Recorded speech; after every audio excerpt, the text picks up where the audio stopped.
They called it a legend, a black horse so massive, so untamed, that no man could ride it. No hunter could break it. They called it the Titan of the Bighorns, a ghost of muscle and fury that haunted the Wyoming wilderness. But one frozen morning, the beast returned, not in rage, not in conquest, but in pure desperation. It stood before a battle-scarred veteran, the very man who had once cut its ropes years ago. And what it asked for would shatter the coldest heart. The winter dawn over Wyoming came slow, like it was scared of what it might find. The sky above the mountains shifted from black to a hard, unforgiving grey. Snow lay deep, clinging to the tall pines until their branches bent low, groaning under the weight. The air was sharp enough to cut, clean and cold, filling your lungs like a blade. It was quiet, a heavy quiet that demanded respect. This was a land of ice and silence, a place where solitude wasn't a choice, it was a sentence. For one man, it had become a sanctuary. Jacob Hale, 45 years old, stood in the doorway of a stone cabin at the edge of the world. He was a broad man, built not by a gym, but by decades of hard labor and harder war. His shoulders carried the stiff discipline of a soldier, but an old injury in his left side made him rigid. His face was a roadmap of his life, lined and weathered from sun and grit. But his eyes told the real story. They were steel gray, the color of storm clouds, watchful and weary. They held the ghosts of everything they'd seen, and everything they refused to forget. Jacob had once worn the uniform of the United States Army. He'd fought in places marked only by coordinates on a map, places most people never even knew existed. He'd survived ambushes, IEDs, and endless nights where every gust of wind sounded like the click of a trigger. The war had left its marks. A shrapnel scar traced a ragged seam across his left shoulder. His right thigh ached in the cold from a blast that should have taken his leg. But the real scars, the ones that never healed, were the ghosts. The faces of his comrades, lit by firelight one day, gone the next. Their voices still murmured on the wind, their laughter still echoed in his dreams, waking him in a cold sweat. Jacob was a man who had returned from war, but never ever come home.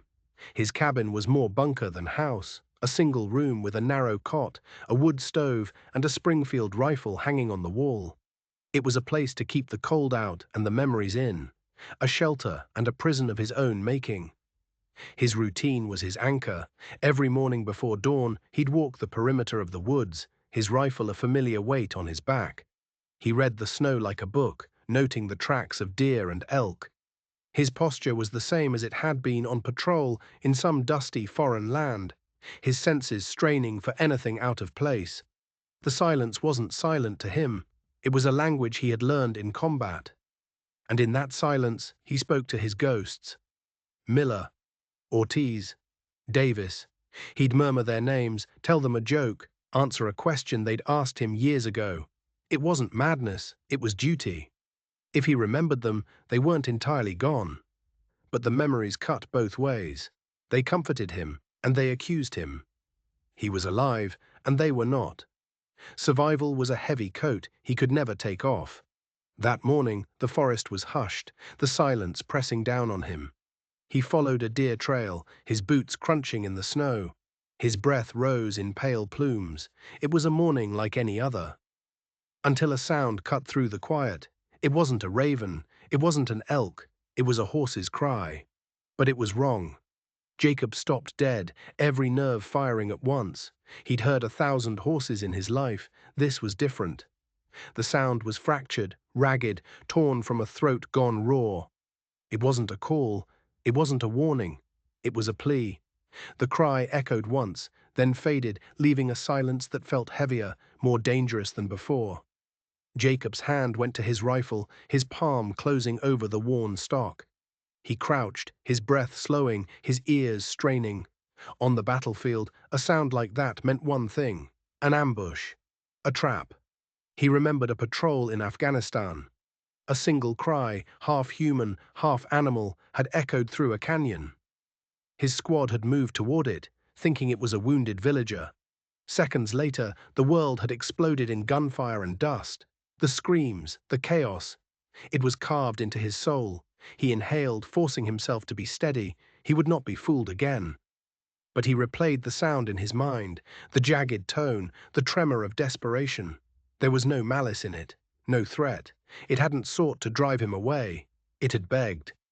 The cry came again, shorter this time, a strangled gasp. Then silence. Jacob found himself leaning forward, his body making a choice his mind was still fighting.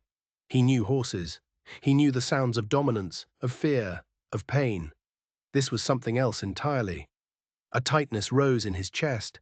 It had been years since anything alive had called to him for help. Out here, in the frozen wilderness, the sound of that horse pierced him to the bone. And then the memory hit him like a physical blow. Not just any horse, not just any cry. Years ago, in these same woods, he'd stumbled upon a sight no man forgets. A massive horse, black as coal, bound in ropes. Poachers had it, their faces cruel as they tightened the knots, ready to drag the magnificent beast away. The ropes had cut deep into the stallion's chest, leaving raw red welts. Its eyes were wild with a fire that refused to be put out. Jacob hadn't thought, he'd just acted. He burst from the trees, a knife in his hand. One of the men swung a club, and the blow had laid his shoulder open. But he cut the ropes. He sliced through the coarse hemp until it frayed and snapped. The horse had exploded upwards, shrieking a cry that split the forest in two. It was a sound of pure, untamed fury. It had lashed out, nearly trampling him, and then it was gone, thundering into the woods like a storm. After that, the stories began. Hunters whispered about the giant black horse no man could break. They called it the Black Titan, 18 hands high, wild beyond measure, a spirit of the mountains. Jacob had never seen it again, not once. He'd told himself it was for the best, but now, this cry. It was the same horse. It had to be. The cry came again, closer now, and it wasn't a sound of fury, it was the sound of a soul being crushed. Jacob's hand tightened on his rifle, but his finger was nowhere near the trigger. Not poachers, he murmured to himself, not a trap. This is something else. The old ice around his heart began to crack. It wasn't duty that moved him now, not habit. It was the echo of a bond he thought was long gone. He stepped forward, his boots pressing into the snow. He moved toward the sound, toward a destiny he never asked for. The wind grew sharper as Jacob pushed deeper into the trees. Snow drove sideways, stinging his face, blurring the world into a shifting veil of white. He crested a small rise and stopped. At first he saw nothing but trees like black spears rising from the snow. Then, for a single heartbeat, the wind paused, and in that pause a shadow moved. It was impossibly large, a piece of the mountain that had decided to walk. Step by deliberate step, it emerged from the storm. A horse. But the word was too small for what he saw. The creature was immense, its body wrapped in a coat of black so deep, it seemed to drink the light. Its mane was a tangled wild river across its neck, dusted with snow like shards of glass. Jacob's eyes narrowed, drawn to a pale mark on its chest. An old scar running in harsh grooves across the muscle. He knew that scar. He had watched it being carved by a poacher's rope. His throat tightened. The Black Titan, the beast of legend, the phantom stallion no trap, no bullet, no fence had ever claimed. And it was standing 30 yards away from him, as real as the freezing air in his lungs. Jacob's hands clenched on his rifle, pulling it from his shoulder. His muscles remembered the stance before his mind did. His pulse hammered in his ears. If that horse charged, a bullet wouldn't stop it. But the Titan didn't charge. It didn't rear. It didn't scream its defiance. Instead, the great stallion lowered its head. Slowly, as if the weight of the world was on its shoulders, the Titan bent one massive leg. And it knelt in the snow. Jacob froze, his breath catching in his throat. Wild horses do not kneel, not like this. The beast's shoulders trembled, its chest rising and falling in hard, shuddering breaths. But this wasn't the posture of a predator, it was the posture of supplication, the posture of a man who has lost everything. The Titan bowed. A chill deeper than the wind ran down Jacob's spine. His grip on the rifle went slack. His eyes widened in disbelief. This was the creature that had sent hunters limping back from the woods in terror. The devil horse, the shadow of the ridges, and now it was kneeling. Not to chains, not to pain. To him, Jacob's heart pounded against his ribs, not with fear, but with an awe so heavy it made him unsteady. This was no accident. This was a choice. The stallion lifted its head slightly, and its mane parted to reveal eyes the color of molten amber. Jacob had seen those eyes before, blazing with fury as the rope snapped. But now they burned with something else. They trembled, lit from within by something fragile, desperate, and utterly broken. The Titan held his gaze, and the world fell away. There was a message in those eyes, as clear as spoken words. It remembers me. The realization struck him like a physical blow. This was no random encounter. The horse he had freed years ago had returned, not for vengeance, but for help. Jacob's vision blurred. He had stood unflinching under fire, but this humbled him in a way bullets never could. He took a step forward, the snow crunching under his boot. His voice was a raw whisper, torn from him by the wind. Easy. He lowered the rifle until its butt rested in the snow. I remember you. The Titan exhaled a great gust of steam and then let out a single short cry. It wasn't a roar. It was a reply. Jacob's chest swelled with an emotion he couldn't name. His hand hovered in the air, halfway between fear and faith. The stallion's amber eyes never wavered. For the first time in years, something warm stirred in Jacob Hale's frozen heart. A summons had been answered. A bond rekindled. Then, with a low snort, the stallion turned. It didn't bolt. It moved with controlled urgency, its powerful muscles rippling as it struck a line deeper into the woods. It stopped and looked back.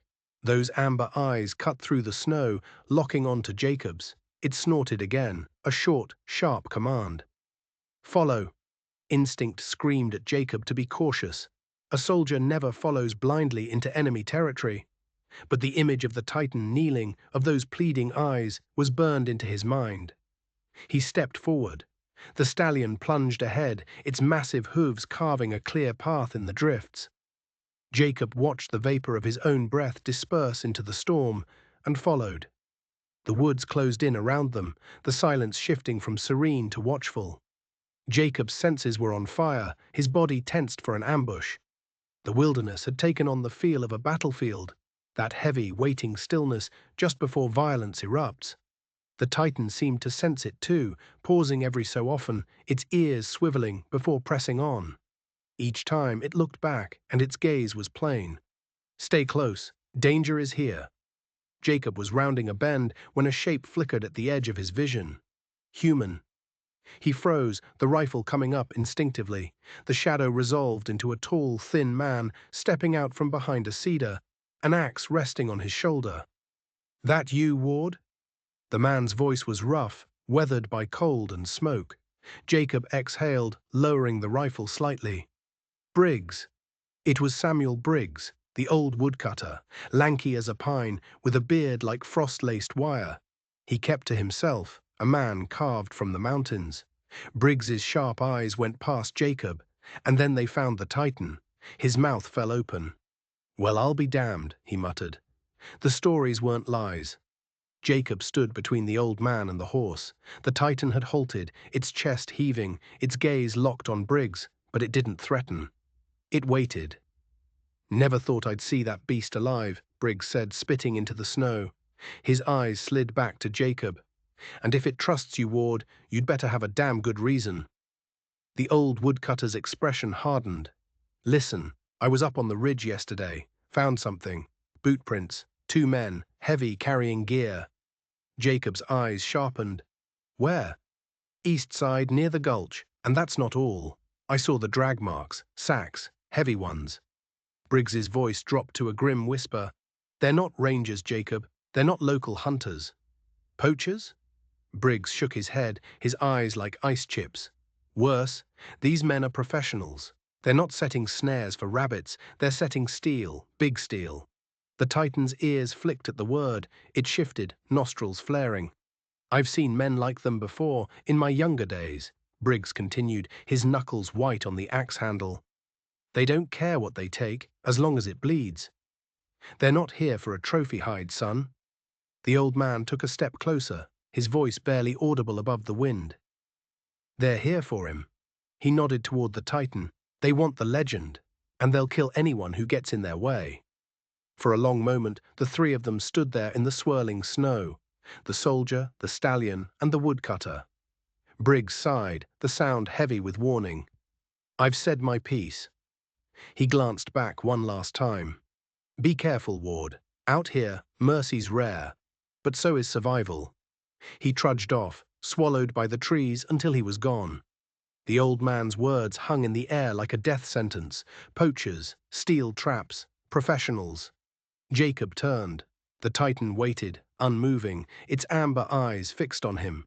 The woods were a battlefield again, silent, treacherous, and alive with invisible enemies. But this time, his guide wasn't a man with a map. It was a beast of legend, a creature he had once freed, now returned to ask him for more. He clenched his jaw, the decision already made. "All right, big fella," he said, his voice low and steady. "Lead the way." The Titan answered with a rumbling snort, then swung back toward the deeper forest. Snow burst beneath its hooves as it started forward. Jacob fell in behind, his boots pressing into the massive prints, step for step.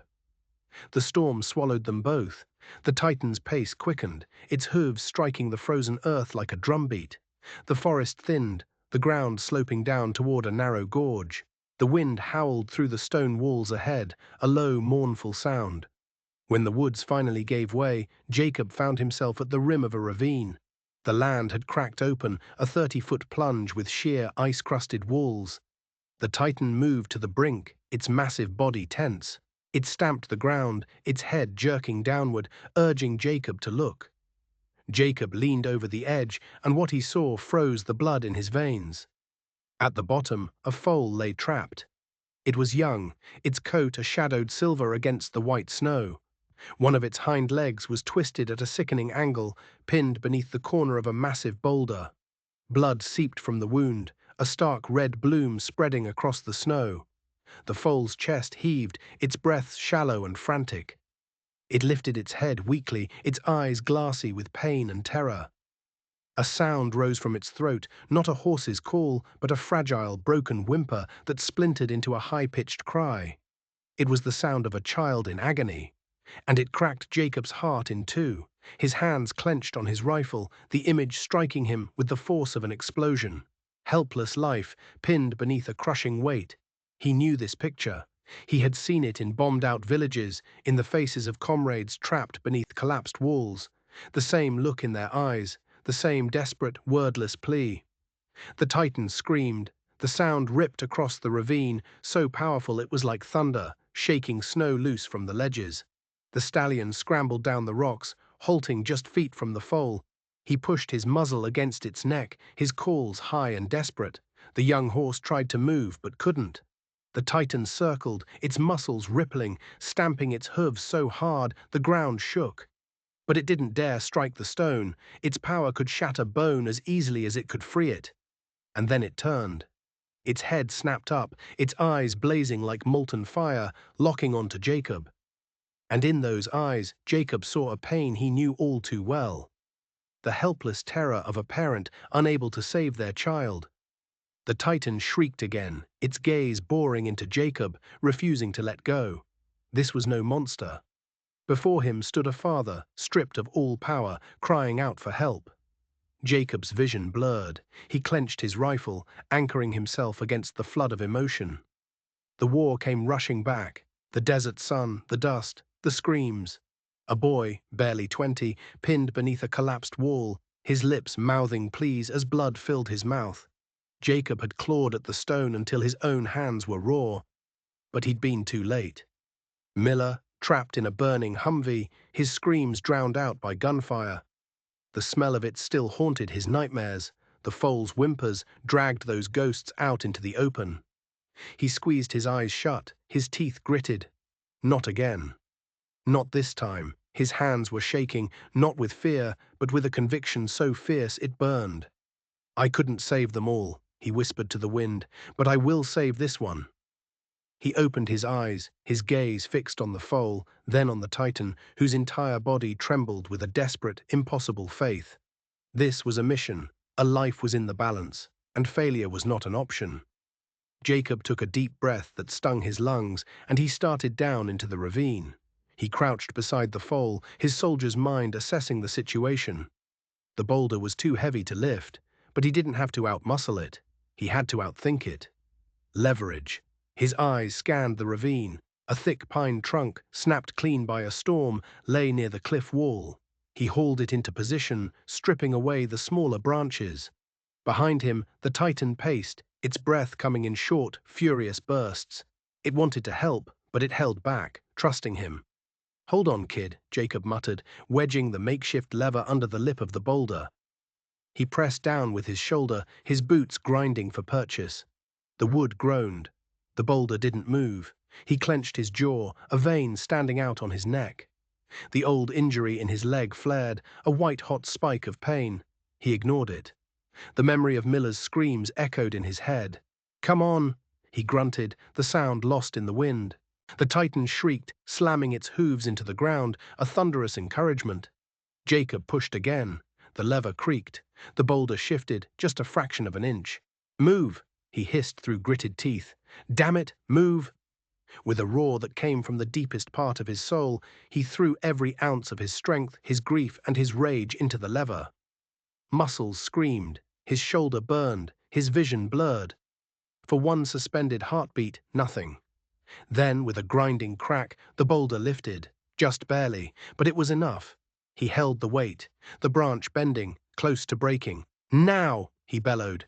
The foal jerked its leg free in a frantic burst of energy, collapsing sideways into the snow. Jacob let the lever drop. The boulder slammed back into place with a sound like a cannon shot. He staggered back, gasping for air. The foal whimpered weakly, but it was free. The Titan lunged forward, towering over its offspring, nickering low, the sound trembling like a sob. The foal's hind leg was a mess, but it was alive. The Titan lifted its head, bellowing at the sky, then snapped its gaze back to Jacob. The plea was gone. In its place was a command. "Do not stop now." Jacob nodded once, firm. "I'm not done yet." He shrugged off his pack, his fingers numb but sure as they fumbled with the zipper. The old field kit, the same battered pouch he'd carried across deserts and mountains. He pulled out gauze, antiseptic, a folding knife. This was familiar ground. He'd done this under gunfire. He would do it here. "Easy," he whispered, pouring antiseptic over the wound. The foal jerked, a strangled cry escaping its throat. The Titan flinched but froze at Jacob's calm, firm voice. "I've got him. Hold." He pressed a wad of gauze against the wound, his fingers working quickly, wrapping, tying, securing. The foal shivered under his hands. The Titan lowered its muzzle until its hot breath rolled across Jacob's shoulder. Its presence was immense, a mixture of trust and desperation. Then a new sound cut across the ravine. "Jacob, is that you?" His head snapped up. A figure was moving down the slope. Claire Dawson, the park ranger. She wore the dark green of the service, a hood pulled tight around her face. Her eyes found him, then widened as they slid past to the Titan. She stopped dead. "My God," she breathed, then louder, "Titan trusts you." That's not possible." She moved closer, her gaze fixed on the scene. The massive stallion, standing guard while a man tended to its child. In every story, Titan was a monster. No one got close and lived. Yet here he stood. "You came quick," Jacob muttered, not looking up. "I heard the cries from the ridge," she said, her voice tight. She knelt beside him. "What do you need?" The Titan's ears flicked toward her, its body taut with suspicion. Claire moved slowly, her hands open. She unzipped her pack and drew out a thermal blanket. "Here," she said softly. He took it, draping it carefully over the foal's trembling body. The storm howled above them, but in the ravine a fragile circle had formed. A soldier, a ranger, a stallion, and a foal. They worked in silence, Jacob's hands pressing the bandages, Claire supporting the injured leg. Finally, Jacob leaned back. The bleeding had slowed, but the foal, Midnight, as he now thought of him, wouldn't last long in this cold. "He won't make it," Jacob said, his jaw tight. Claire nodded grimly. "The ranger station's too far. What about your cabin?" Jacob hesitated for only a second. "Closer. We take him there. Then we move now." Claire said, her gaze resolute. Jacob rose, his muscles screaming with exhaustion, but his will was unbroken. He glanced at Claire, then at the Titan. A soldier, a ranger, and a legend of the wild, bound together by a single purpose. "Let's bring him home," Jacob said. Carrying the foal was impossible. The snow was too deep. Jacob's soldier's mind raced. No stretchers. Just branches, rope, and desperation. A travois. He found two long pine poles and began stripping them with his knife, his hands moving with old, practiced precision. Claire helped, lashing the poles together with cord from her kit. They laid Jacob's coat across the frame for padding. It was crude, but it would work. "Old cavalry trick?" Claire asked. "Old soldier trick," Jacob muttered. He slid his arms under Midnight's frail body and gently eased the colt onto the sled. The Titan lowered its head, its muzzle pressing against its son's side, its amber eyes never leaving him. "All right," Jacob breathed, gripping the harness he'd fashioned. "Let's move." The storm had grown thicker, the snow driving sideways, stinging like needles. Jacob leaned into the harness, pulling the travois behind him. Each step was a battle. Claire walked just behind, clearing the path, steadying the sled. And beside them, the Titan strode, a dark, silent sentinel. Then Jacob's boot sank onto something that clicked beneath the snow. He crouched, brushing the powder away with the barrel of his rifle. Steel glimmered. A trap, jaws wide, fangs coated in frost. Claire knelt beside him, her eyes narrow. "Not amateurs," she said. "Those are for horses, big ones." Jacob's jaw tightened. He swept more snow aside and found a drag line, fresh boot prints. 2 men. "They've set up a camp close by," he muttered. "This is an organized crew," Claire said, her voice grim. The weight of it settled in Jacob's gut. This wasn't just about saving a foal anymore. He whispered into the storm, "Different battlefield, same damn traps." The Titan huffed, its ears flicking, sensing the danger. They pressed on. By the time the cabin came into view through the swirling snow, it looked like a miracle. Jacob hauled the travois inside, and Claire shut the door, trapping the storm outside. He dropped to one knee, his chest heaving, and struck a flint to the kindling in the hearth. Flames licked upward, chasing the shadows away. Claire melted snow for warm water. Jacob carefully adjusted Midnight's body close to the fire. The Titan filled the doorway, a living barricade against the world. His massive body blocked the wind, his eyes molten in the gloom, watching his child. Jacob crouched and unwrapped the soaked bandage. He cleaned the wound, his hands steady, then redressed it, his movements efficient and sure. Claire knelt opposite, holding Midnight's head, whispering soft words. The cabin, once a tomb of solitude, breathed with a new rhythm. The snap of the fire, the hiss of the kettle, the soft breaths of an injured foal. The Titan stepped forward at last, his hooves echoing on the wood floor. He dipped his head, his muzzle brushing the colt, then stood watch, calm and unmoving. Jacob exhaled, his voice low. "Even a giant asks for help." Claire looked at him, and for the first time she saw not just the soldier, but the man beneath, a man whose silence was finally beginning to break. Night fell hard, the snow lashed at the walls, but inside the fire painted everything in gold. Jacob sat in a chair, his rifle within reach, his eyes fixed on the foal. Claire was curled on the old couch, a blanket pulled tight, and the Titan lay sprawled across the entrance, a black mountain of muscle and loyalty. From time to time, he would lift his head, check on his colt, then lower it again. Resting, but never sleeping. The cabin pulsed with a fragile warmth Jacob hadn't known in years. The warmth of a family. Morning dawned brilliant and sharp. The storm had passed. Jacob sat forward as he heard a shuffle on the wood floor. Midnight stirred. The foal groaned, then pressed its front legs into the ground. It trembled, and then, slowly, painfully, it pushed itself upright. Its bandaged leg wobbled, but it held. The foal staggered, swayed, then took 2 trembling steps. It stood. A smile, small and rare, touched Jacob's lips. "On your feet, little soldier." Claire turned from the fire, her eyes misting. "He's tougher than I thought." The Titan stepped closer, pride radiating from him. Jacob rose, his joints stiff. He turned, and the Titan was there. The great stallion lowered his immense head, and then, with deliberate force, he pressed his forehead into Jacob's shoulder. The weight was immense, the warmth searing through his coat. Jacob's hand hovered, then came to rest on the stallion's thick neck. The Titan didn't move. It pressed harder, its eyes closing, its body trembling with a gratitude too vast for words. It was surrender. It was trust. Jacob's chest tightened, his breath catching in his throat. For a long moment, he was no longer alone. He was no longer haunted. The walls he had built around his heart, brick by silent brick, cracked and fell away. In that fragile, perfect moment, the giant gave him his heart, and Jacob accepted it. For 3 days, the cabin was a place of healing. Midnight slept and ate and grew stronger.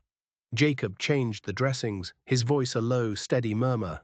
The Titan stood sentinel at the door, a dark wall of protection. On the 4th morning, something shifted. The stallion rose, restless, pacing. His ears were pricked, listening to something beyond the cabin walls. Healing was over, the wild was calling. Jacob knelt by the colt and checked the bandage one last time. "You'll do," he murmured. The Titan made a low, urging sound. "All right," Jacob said quietly, and he opened the door. Cold, bright air rushed in. Sunlight poured over the Titan's coat, making it gleam like obsidian. Midnight hesitated, then followed his father out into the glittering snow. A few paces out, the great stallion stopped and turned back. His amber eyes held Jacob's. The look was long and soft. "You don't owe me anything," Jacob said, his voice rough. He lifted a hand, then let it fall. "But thank you for reminding me." The Titan dipped his head, a small, formal nod. Then he turned, and with midnight close at his flank, he moved toward the trees until the woods swallowed them. The cabin was silent again, but the silence had changed. It wasn't empty anymore. Jacob closed the door, a warmth lingering in the air, a warmth that had nothing to do with the fire. In the days that followed, Claire came by twice. The poachers were gone. Their camp had been found, abandoned in a hurry. Traps were sprung, their gear confiscated. "We'll keep checking the ridges," she said, her voice taut with satisfaction. "If they come back, we'll be there first." Jacob nodded. "You'll have help," he said simply. At night the old ghosts still came, but they stood farther off now. There was more room to breathe. On the 5th day, Jacob was splitting wood when he heard it. A horse's cry, clear and strong, not broken by pain. He turned. At the edge of the clearing, 2 shapes emerged from the trees, one towering and black, the other smaller, moving with a new, rising courage, Titan and Midnight. They weren't desperate. They weren't pleading. They looked like neighbors coming home. Jacob let the axe slip from his fingers. He found himself smiling, an awkward, unfamiliar motion. "Welcome back, old friend," he said. The Titan came to a stop at the porch and touched Jacob's outstretched hand with his muzzle. It was a simple greeting. Not savior and saved, companions. From that day on, the rhythms of the cabin changed for good. The horses came and went as they pleased. Some mornings, Jacob would wake to find them standing in the yard, their breath misting in the cold air. He set out hay, which they accepted with a quiet dignity. The cabin, once his fortress of solitude, was now a shared space, filled with the small sounds of life. The poachers were never seen in those mountains again. Word travels fast in the wild, and so does justice. One afternoon, as the sun leaned low, casting a copper glow across the mountains, Jacob and Claire sat on the porch steps. Titan stood near the fence, a dark silhouette against the snow. Midnight trotted back and forth, testing his newly healed leg. "Looks like you've got yourself a herd," Claire said, a small smile playing on her lips. Jacob watched the colt bump into a snowdrift, surprised and delighted. The sight loosened something inside him. He didn't look away when he spoke. "Kindness is never wasted," he said, the words simple and true. "Even the wild remembers." Dusk settled over the clearing. The horses drifted closer, their presence braiding with the cabin's warmth. Titan lifted his head, his gaze on the first star. Jacob felt the world reassemble itself around him into quiet, workable pieces. Wood, wool, iron, breath. In the ledger of his life, filled with debts to the dead, he had found a line where the columns finally balanced. Not victory, not absolution, just peace. A quiet had settled in the place where Jacob's heart had kept its long, lonely vigil. A steady, gentle rhythm, reminding him of everything a man can become when he chooses, simply and stubbornly, to keep something else alive. Thank you for staying with us until the end of this story. We'd love to hear from you. Share your thoughts in the comments below and let us know your favorite part. If you enjoyed the journey, don't forget to like, share, and subscribe to our channel for more captivating stories like this one. And don't miss out. Hit the notification bell so you're always updated on our latest content. Your support truly means the world to us.